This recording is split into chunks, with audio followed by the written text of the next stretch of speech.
Are you a registered organ donor?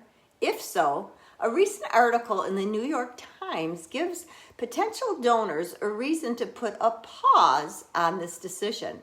What does the Catholic Church say about organ donation? We'll unpack this topic in this week's episode.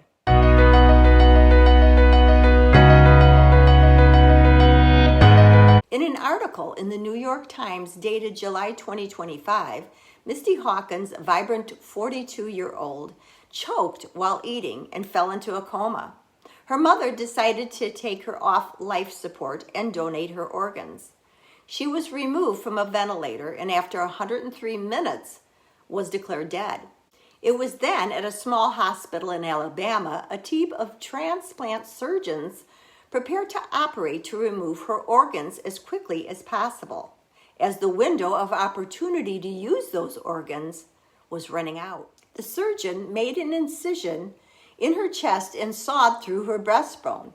That's when the doctors discovered her heart was beating and she appeared to be breathing. Misty Hawkins was very much alive.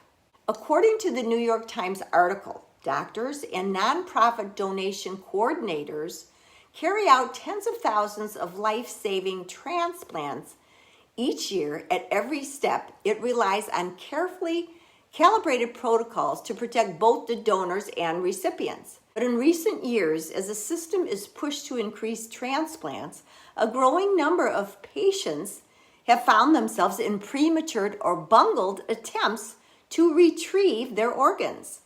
Even though Misty Hawkins' case is an extreme example of what can go wrong, the New York Times investigation revealed a pattern of rushed decision-making that has prioritized the need for more organs over the safety of potential donors. The article goes on to say that in New Mexico, a woman was subjected to days of preparation for donation even after her family said that she seemed to be regaining consciousness, which she eventually did. And in Florida, a man cried and bit on his breathing tube, but was still withdrawn from life support. In Virginia, doctors were appalled when coordinators asked a paralyzed man coming off of sedatives in an operating room for consent to remove his organs. About 20,000 organs are removed, which is triple the number from 5 years earlier. The type of organ transplant removal is called donation after circulatory death. Most donated organs in the United States come from people who are brain dead and are kept on machines only to maintain their organ's circulatory function. Circulatory death donations are when patients are on life support, often in a coma.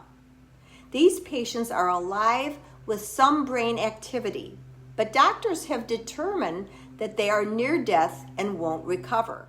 If relatives agree to donation, doctors will withdraw life support and wait for the patient's heart to stop. When this happens, there's only an hour or two for the organs to be considered viable. When the person is declared dead, the surgeons proceed to take the organs. The New York Times found that some organ procurement organizations, the nonprofits in each state that have federal contracts to coordinate transplants, are aggressively pursuing circulatory death donations and pushing families and doctors towards surgery. Hospitals are responsible for patients up to the moment of death, but some are allowing procurement organizations to influence treatment options. There were 55 medical workers in 19 states who told the New York Times that they had witnessed at least one disturbing case of donation after circulatory death. Dr. Wade Smith, a neurologist at the University of California in San Francisco, said, "I think these types of problems are happening much more than we know." He frequently evaluates potential donors and studies donation after circulatory death. A recent investigation into a Kentucky man whose organs were pursued even after he shook his head and brought his knees to his chest found that the state procurement organization had ignored signs of increasing consciousness in 73 potential donors. Circulatory death donations used to be largely prohibited. That changed in the 1990s when a dying patient asked the University of Pittsburgh Medical Center to remove her life support and donate her organs. The hospital honored her wishes, then spent 2 years creating guidelines for future cases. Dozens of employees at procurement organizations said that it was mainly government pressure over technological advances that the procedure's growth has increased. Employees have also said that some organizations have gone beyond safeguards, approaching patients' relatives before withdrawing life support. A study published in the New England Journal of Medicine last year reported that 25% of patients who thought to be unresponsive actually might have awareness, even if they could not communicate. Currently, more than 100,000 people are waiting for an organ in the United States, and the data shows that the system has set transplant records largely because of circulatory death donations. Due to an increased number of suspicious incidents, I have put a pause on my organ donation status. I recently submitted a form to my state requesting removal of organ donation until more light is shed on this issue. Let's take a look at what the Catholic Church states about organ donation.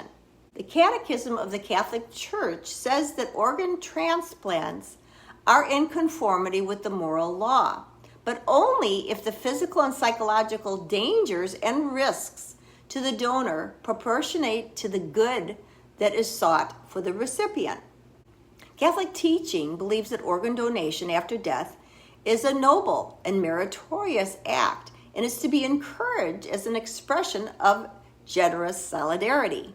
One type of donation that is obviously encouraged is if you happen to have a relative who needed a kidney transplant, and if you were a match, you would be able to donate one of your kidneys to your family member.